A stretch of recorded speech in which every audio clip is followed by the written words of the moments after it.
Welcome to the deep dive. Yeah. You know, sometimes we dig through these huge documents, dense sources, right?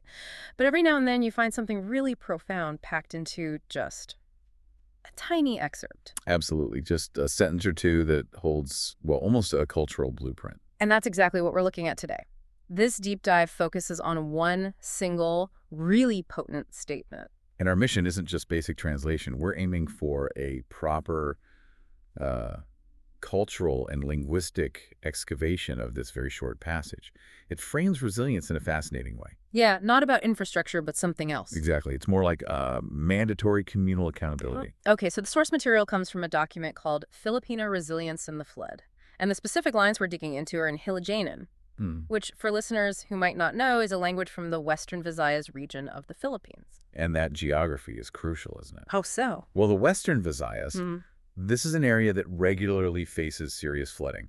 It's not theoretical. Right, it's an annual reality, life-altering stuff. Precisely. So any definition of human action, any sort of social contract described in a text from there, it's likely been, battle-tested. It's probably foundational to how people live together. Okay, got it. So let's lay out the statement itself. In Hiligaynon, it's, sa panahon sang baha, hindi lang ulan nga nagalabay, kundi pagpakita man sang kakagtindi kag pagbinuligay. Yeah. Hindi kalimtan, bisan sa gaming bagay makabulig ka. Yeah. And what jumps out immediately, I think, is how it reframes the whole situation. Sa panahon saying baha, the time of flooding. It's not just presented as like a natural disaster you endure. It's positioned as almost a stage, a necessary testing ground. A testing ground for what exactly? For collective values. It's like the flood becomes this crucible where values are demanded, they're revealed, they have to be put into practice.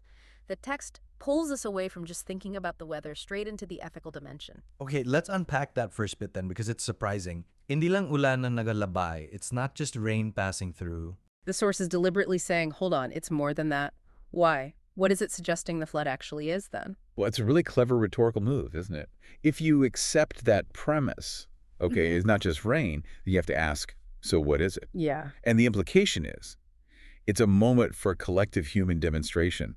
It turns the crisis from, a passive weather event into an active stage. It's a stage for showing something deeper than just individual survival. Exactly that. It's a required social performance, in a way, showing the community's real character. So the flood itself, this destructive force, is kind of repurposed, recast as a catalyst for showing strength. Yes, human strength, cultural strength. Yeah. It shifts from being just a hazard you protect yourself from to an opportunity to prove the resilience of your community bonds. That feels quite different from a lot of Western ideas about resilience, which often focus on, physical stuff like seawalls, insurance policies. Yeah.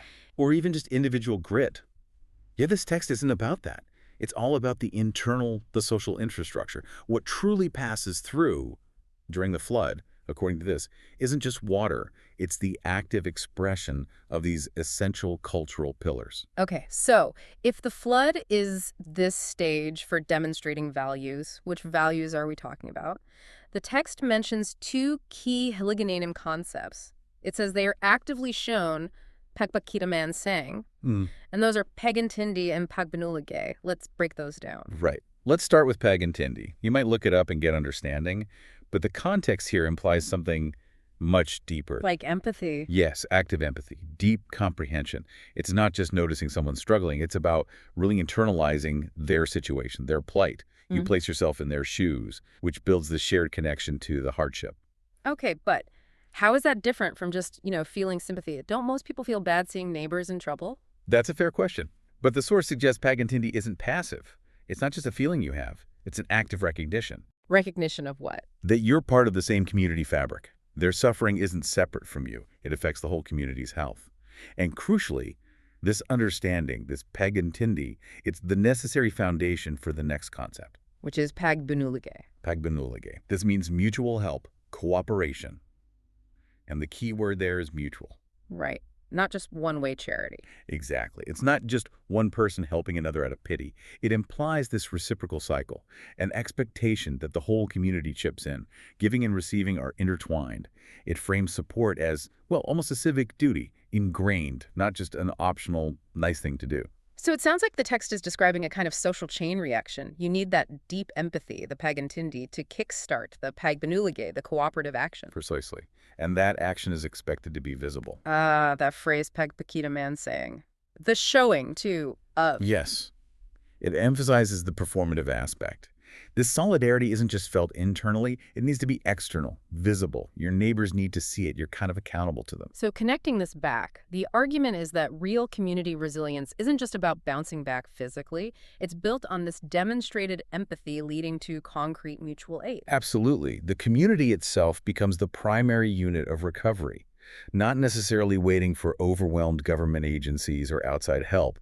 The strength is within the collective action. This has really interesting implications for anyone thinking about crisis management or community preparedness. It suggests you could have the strongest flood defenses, the best evacuation plans. But if your community doesn't have this ingrained practice, this culture of pag-intindi leading to pag-binulagay, do you actually have resilience, according to this view? That's the core question the text raises, isn't it? Yeah. According to this perspective, you've only truly weathered the storm if the community has collectively displayed these values during the crisis.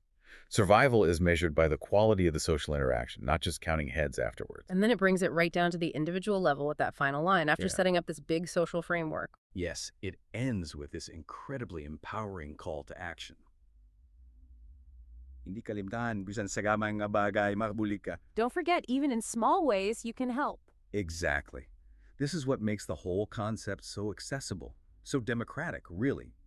The resilience it describes doesn't need heroic efforts or huge amounts of money or specialized skills. Just the willingness to act. Just the willingness to act, even sa gamay nga bagay, in small ways. Okay, let's linger on those small things for a second. What does that look like practically in a flood? How do we get from the big idea of mutual aid down to gamay nga bagay? Right, this is where it becomes very tangible. Gamay nga bagay. It could be as simple as helping a neighbor tie down a loose piece of roofing before the winds pick up, Okay. or sharing a bottle of clean water, using your flashlight to help someone navigate a dark, flooded path, checking in on an elderly person nearby when the power's out. Things anyone could potentially do. Exactly. Actions within almost everyone's immediate capacity, regardless of their wealth or status or physical strength. It removes that feeling of helplessness you can get facing a massive disaster. That really resonates. It counters the idea that you need to be some kind of expert or have massive resources to make a difference in a crisis. It absolutely does. Competence in crisis, from this viewpoint, isn't about some top-down master plan. It's rooted in these countless simple, accessible communal acts. It empowers every single person. Takes away the paralysis. Yes, it relieves the pressure of feeling like you personally have to solve the whole overwhelming problem. The idea is, if everyone just focuses on their own gamay nga bagay, their own small contribution, Then the combined effect is huge. the cumulative effect of all those small acts of pag-binulagay, that becomes the resilience mechanism. The source basically says, see a neighbor struggling. Your deepest cultural programming should be to help, however small that help might seem. It validates those minor contributions. They're not minor at all. They're essential parts of the collective effort. Okay, let's try and synthesize this, pulling it all together from just this one short excerpt. Filipino resilience, at least as defined here in Hiligaynon. It's like a cultural requirement.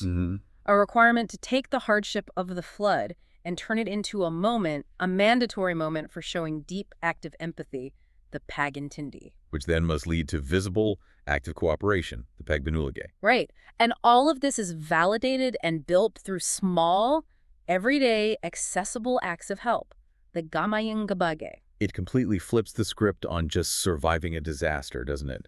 The focus shifts from passively getting through the floodwaters To proactively demonstrating the community's foundational strength while the flood is happening. Yes.